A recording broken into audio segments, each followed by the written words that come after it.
Hello and welcome back to this Damnful Idealistic Crusade. This video is about the recent news that just came out about the next sort of casualty in the consistent and ever-changing shakeups at Warner, or now termed Warner Discovery after the merger, and the things that keep happening across different departments. The big thing now is the restructuring of Turner Classic Movies, which has been, it's only a tiny part of the giant Warner umbrella, but apparently now the belt tightening that's going on everywhere with all the various layoffs and things that has been ongoing for some time has now affected TCM, and it was decided that the best way to supposedly work on an aspect of the company umbrella that's a very tiny microcosm in terms of the amount of money it costs. It's a drop in the bucket compared to everything else. But it was decided that apparently the best thing to do was to essentially take out all the heads of TCM and essentially just fire all of them, including people who have been there for, pretty much most of, if not the channel's entire lifetime. That's not a good approach, actually, and it does very much suggest and underline the continuing problem that these corporations don't understand and seemingly don't care about the part of their job, which is in regards to preserving the artistic history of the medium of motion pictures, and also why these studios exist in the first place, because without movies they wouldn't exist as the basis and foundation of these giant conglomerates they become. So it really becomes a matter of you're also a custodian, you're a caretaker for these priceless treasures, and TCM has been the greatest outlet and sort of outreach program in ways to connect people with motion pictures and film culture and the films of the past, because there are so few options and so few avenues out there for people to even encounter these things, and so many people have so many fond memories of TCM being their first connection to classic films and favorites in particular. Now, it is of course based on what would now obviously be considered an outdated format, because TCM started in the heyday of cable television in the early to mid-1990s and really picked up the baton from where AMC left off. And being a child of the 90s, I grew up and saw the slow, gradual decline and essentially the murder of AMC, which started life as American Movie Classics and was a classics film channel without commercials, and then slowly but surely that got eroded, and they got bought out several times, and then they became something else entirely, which I had no care about whatsoever, and they became the channel that would run the same films over and over and over, stretched out 4 or 5 hour blocks with time compression and endless commercials and aspect ratio cropping, and you name it, they did it, and they still continue to do so, even though their focus is primarily on original programming and has been for some time. So that's what happened to TCM's predecessor. So the loss of AMC was greatly felt then, but at least we had TCM if you had cable access or you paid for cable. That's another problem these days, because a couple years ago Comcast essentially put TCM behind a paywall, and that's when I pretty much lost access to TCM, because I didn't feel like I got enough benefit anymore myself from having to pay an additional monthly fee just because Comcast decided they wanted to put TCM in a sports package, because why these corporations do these things, no one knows. It makes zero sense. So that meant a lot of us lost access to TCM. And for those like me who are diehard cinephiles and videophiles and have extensive physical media collections and continue to collect avidly, and especially if you know about transfers and film restoration and all the various ins and outs of those fields, you'll know that TCM is almost entirely based around the holdings of the Warner Library. So when you turn on TCM, it's almost always, with rare exceptions, a video master of some type that they're playing from the Warner library, which of course includes the MGM library up to a certain point, and the entire RKO library, and some other various holdings under the Warner umbrella that started during the Turner days in the 80s and 90s. So that means, obviously, it's going to be the same thing you can get on a physical media release. Where you run into the rare films, that's mostly stuff that was transferred back in the analog video days. And if it got a physical media release at all, it was only during the days of VHS and Laserdisc. And I do have a good number of those films. These are also films that the Warner Archive started doing in their MOD, Manufactured on Demand program. So when you get a MOD DVD-R from the Warner Archive and it's not a new scan or a remastered version or one of their beautiful Blu-rays from a new scan, it's almost always going to be the same old standard F master from Laserdisc or VHS, and what you'll see pop up on TCM, because that's simply all that exists, and they don't have the budget to do a new scan for everything at that particular time, obviously. So it was a little bit easier for me to live without TCM, but I was still able to keep up with the programming and all of the social media posts and the Classic Film Festival that they do, which is actually something that AMC used to do as well back in the day. So they are at least carrying that torch forward and promoting the ideals of film preservation. It definitely was a great loss, because as most people will talk about, you can always have TCM on in the background. You always know it's there, so it's very reassuring. And to no longer have that was sad, and you have to kind of get used to that, but at least you could keep up with it or subscribe to it another way through, say, YouTube TV, for example. The other thing that I had noticed over the years, and this is not just me, this is a thing you'll hear a lot, it's as if the channel has lost some of the original sparkle it used to have. It doesn't feel as... There's a sense of it doesn't have quite the same warmth to it, and especially the more you become a cinephile and a devotee of old Hollywood, and the more you learn about the studio days and all the classic stars and classic films in general, the more that the intros and promos and things just felt a bit. It became very rare to actually hear an anecdote or something that you were not already aware of or couldn't find out about rather easily. And of course, you can find out about most things easily because we all have internet access on our phones, which are always in our pocket.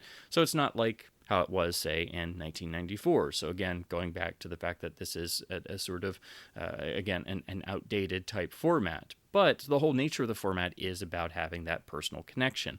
And I've always felt that there could be a renewed sense at TCM of re-engaging with people, and they have done the refreshing of things in the past year or two with the new set design and having new hosts and having a new approach, and then trying to do the program of recontextualizing classic films for the modern era, which was fine and is perfectly understandable. And it was nice to see, again, a sort of outreach program to people of today who are just coming in to learning more about classic films. But it just there's been a sense of it's harder to feel that special sense that there used to be, and there's less of the actual firsthand materials and the interviews with surviving members of old Hollywood and things like that, or less about the actual nitty gritty of the filmmaking process and digging deeper outside of the usual 2-minute intros and outros, which of course are hard to do. It's practically impossible to write one of those and feel like you can get enough in there to make it worthwhile. And of course, I make a video and I find it hard to talk about a film for less than 2 hours, because that's me and that's how I'm wired. Those tracks were laid by growing up watching TCM and taping TCM and finally being able to see rare films that of course would only show on a school night on a Wednesday at like 2:00 in the morning, and sneaking up to try and see it, or hoping your VCR would actually be able to capture it. And then seeing Robert Osborne introduce THX 1138 and seeing that for the first time, and not being able to comprehend what I'm seeing the first time because I was so obliterated. I have many memories like that. Or the first time getting to see Ace in the Hole, which was another of those because that film was incredibly hard to find, especially in the pre-internet days. And I used to scan the newspaper every single week when they had the TV listings and just go straight to where TCM was, especially once AMC started going down the toilet because it was destroyed. And seeing what was in the schedule and looking for rare films, and when it was something I'd been trying to see for years or I'd read about and never gotten to see, how excited you'd get. And then it was a special experience, and it makes you treasure these experiences all the more. And so TCM has always maintained that, especially for the general public who are not into physical media, who do not have film libraries or build their own film collections, which is becoming all the more important in this day and age where the focus is on streaming, where you don't actually own anything. And if corporations continue to not care about the cinematic heritage they're in charge of, that they're tasked with maintaining and taking care of, in a lot of ways, physical media collections are becoming more and more like cultivating your own library, not in the sense of, oh, you have your own library of films you can watch whenever you want, but in the sense of you're actually doing a sort of service of preservation in your own house, because the people in charge of the companies, the faceless corporations in charge of these things don't care and would rather let them rot than anything else, which of course, ironically, sounds a lot like how studios felt about their film libraries throughout the studio age, and especially at the end and the decline and collapse of the studio system, and how and the worst aspects of film preservation, when there was no sense of preservation, when every studio junked their silent films, or when Fox junked their Technicolor negatives for all of their color films because they thought that was a good idea. It just boggles the mind that, in a sense, we're actually seeing some of that repeat itself. And what should happen with TCM? This is such an important resource, even if it's not doing anything for the extreme diehard cinephile. I know I'm not a typical person. Admittedly, I know too much about a lot of different things, so I'm a very niche audience member. I totally understand that, but it's still the one great sort of outreach to the general public we have for explaining the magic of classic films and why films matter. And that has always been their greatest asset. And to no longer have that, or have that so changed, we've gone through this before with AMC. AMC was TCM back in the day, and I grew up through seeing that channel get slowly torn apart, restructured, decimated, and destroyed, and just a shambles of its former self. And they kept the name, which just made it all the worse. So still to this day, when somebody says AMC, I think of the real AMC, and of course not the theater chain either. So I have experience with seeing a classic film channel be destroyed. I mean, AMC started out with no commercials, and then they went to commercials, and that was the real kiss of death of when that first happened. But of course, they were a basic cable channel and didn't have the same luxuries that TCM did. And all of this, again, is a drop in the bucket monetarily for the Warner umbrella. So the fact that in their mad attempts to try and save money, a company that's already shelved almost finished films as a tax write-off, and which was a new low, and showed a new precedent of we're in uncharted territory here moving forward. This was not the right idea, and if anything, TCM should be fully supported. It has never been fully supported by the Warner company. For a little while, it was sort of half-heartedly supported more because they started using the TCM brand on a lot of physical media releases, and you started seeing TCM being promoted in regards to Warner home video releases and DVDs and a lot of packages that were bringing classic films together in genres based on the old Warner 4-movie favorites idea, but under the TCM banner.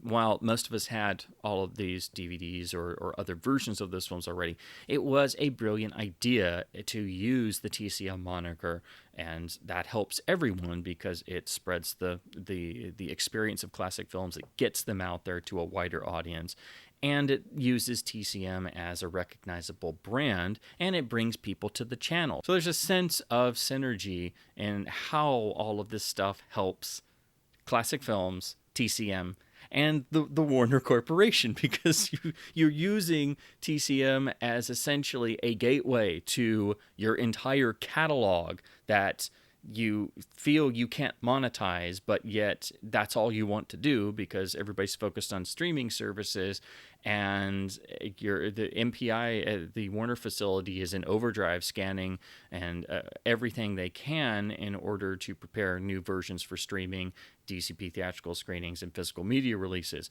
whether it be for Warner Archive or the Warner Studio label, so on and so forth. And if you were able to have some sort of brand or outlet for this, to promote this and to promote your entire back catalog, I think you might actually want to use that. That's what TCM should be there for. The format of it being a channel and it being an outlet that is 24/7 without commercials, that should never change. That should always be there, even if it is now considered an outdated format in 2023. However, if the corporation actually fully supported TCM and gave them a real budget and actively promoted these ideas and promoted classic films, we could get more of the general public interested in classic films, and at least have a better understanding of what classic films are and where everything today originally comes from. So this is an ongoing problem in terms of TCM's just always kind of been there, and they have to do what they can with their limited budgets and within limited means. That's why I felt the best thing they had done in a good number of years was when they moved into podcasting, and they've done several seasons. The first one being the Plot Thickens with Peter Bogdanovich, and that was just before he passed away. So that one was really unbelievably insightful and important as a real historical document in a lot of ways, because he was extraordinarily candid, and that harkens back to the old days of TCM when there were especially the things like the private screenings, which were essentially they were essentially supposed to be just a television program, but they became more like one-on-one discourses and full of remembrances with people who, of course, mostly unfortunately no longer with us. So that was the most pure TCM experience I had with anything TCM related in a good number of years, in terms of that's the heart of what the whole mission of TCM is. So essentially what needs to happen is the claims now being made by the CEO of Warner saying, oh, well, this is just restructuring, and TCM will not change very much. We're just, we're restructuring and reworking some things, because a lot of very notable, famous people have already sort of raised an outcry, and you've got the heads and directors and board members of the Film Foundation, particularly Scorsese and Spielberg, among many others, literally contacting the CEO of Warner to find out what the heck's going on and what are you doing. It's not like we classic film nerds have very much in this world in terms of an actual resource or anything to just have to know that it's there, because outside of TCM, what do we really have, other than being able to maybe interact with other classic film bands on the internet. I mean, that's it. It's you can't, unfortunately, discuss classic films or the classic film period or the Hollywood studio system with the general public, because they just don't have the awareness. So losing or severely decimating the staff, the longtime staff of our only real resource to do that, is going the wrong way. So what should happen is hopefully this could be reversed, like what happened at the Warner Archive when George Feltenstein was ousted for a little while, and then was thank goodness reinstated, and now the archive is fully supported once more, and they are doing astonishing preservation work as a little cog in the giant machine of the Warner Corporation. Well, that's what TCM is as well, and they need real support. They don't need to just be gutted. And if you actually support them and put the whole muscle of the corporation behind them, you can then use TCM to further educate and get people interested in the whole Warner library, which then essentially gives you monetization for what you thought wasn't there already for these materials that you want to monetize, but you don't know how to get it out there to people. So obviously you want to make TCM at least more approachable to modern audiences. There needs to be a greater TCM presence in the streaming realm. There is somewhat, but if you had the full support of the Warner Corporation, that could be done properly, and you can have a lot of the same materials and things that are on the actual cable channel available for streaming as well, because usually it just feels like you're sort of getting the satellite experience of TCM when you're going with the streaming options because they're so limited. Another point is every time Warner Archive gets a new beautiful high-res scan, especially of a classic film from the original camera negative, and then they are able to make one of their amazing Blu-rays, the fact that every time they prepare a new restoration of a classic film from the Warner Library and it doesn't premiere on Turner Classic Movies is a major missed opportunity, because not only could you celebrate the release and the restoration and get everybody excited, it's a much bigger platform than just the usual regular announcements or it's showing up on an Amazon page as a pre-order. And this would get people to see the film, and even for the first time in a beautiful new restoration. But also by showing it on TCM, you further advertise the fact that you can now own a beautiful new Blu-ray of this new restoration. And they have done so many titles that are not considered that are obviously not the most well-known titles. So when they produce a new scan and a beautiful Blu-ray of the incredible Anthony Mann, sort of Western noir in a lot of ways, Border Incident, why doesn't that have a premiere of the restoration on TCM? A lot of these do turn up on TCM, but they don't make a big thing out of it. They don't say, oh, this is from a new beautiful 4K scan of the original camera negative, or they don't say this is a restoration where the Warner Archive Division has done the Technicolor realignment for Private Lives of Elizabeth and Essex, finally fixing the horrible misalignment that was on all the old versions of that film, finally allowing you to see it properly. Actually celebrate this stuff. They did have some exclusive DVD sets and things, and that were mostly from Universal in a partnership deal back around like 2007 or so at the end of the DVD heyday. But those were more like special order titles, and they were also very expensive, and it sort of had a little bit of the feel of the old days of like a mail order product that you had to pay a lot for because it was special order. So there's no reason to not tie TCM in terms of the program, or at least link things to a lot of the great work being done by the Warner Archive or other things being done by the Studio Video label. So when they actually show these new masters, actually make something about it, promote it, or premiere it before the disc comes out, like maybe a couple days before, or the day the disc gets released. You can actually premiere it on TCM as well, and have all the divisions working together, because that's what they should be doing. So these are just some ideas that came to mind, but I wanted to talk about this topic. There's already a Twitter movement under savetcm. There's a lot of understandable questions being floated around, a lot of fears between all of the TCM fan community about what this means, because if any entity has its entire senior executives, longtime staff just suddenly fired practically overnight, it doesn't bode well for what the supposed restructuring that's not going to change anything means. And since this is really our one major outlet for spreading the joy and the importance of classic films, seen and exhibited properly, it doesn't help our case, you know. This is literally the one major worldwide outlet we have for classic films, and if you mess with that, then what do we have? We can't let TCM become the next AMC, you know. That's my fear, you know, that TCM will just be eventually driven into the ground and be a shadow of its former self, or essentially be forced to close up shop by a corporation that simply doesn't understand the importance or the mission statement or the meaning of why it exists in the first place.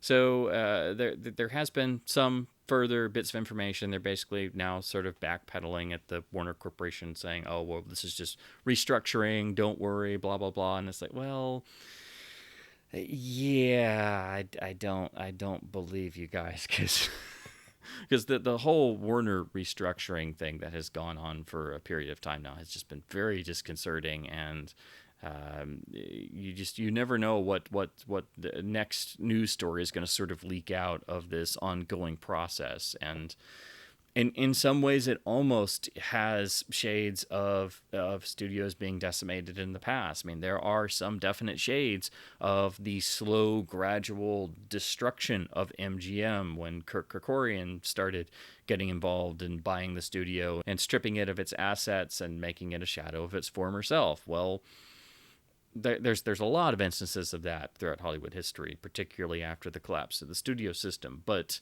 this is a new kind of that, because we're in 2023, and it's not as overtly obvious across the board as cases in the past.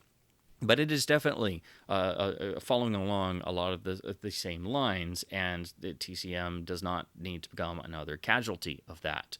And so that's why I felt the need to put this out in video form. And of course, I'll link to some of the news articles. And again, there is an entire savetcm hashtag that is going on Twitter right now with the entire TCM online fan community. So you can look at that for further information and to become involved in voicing your own opinion.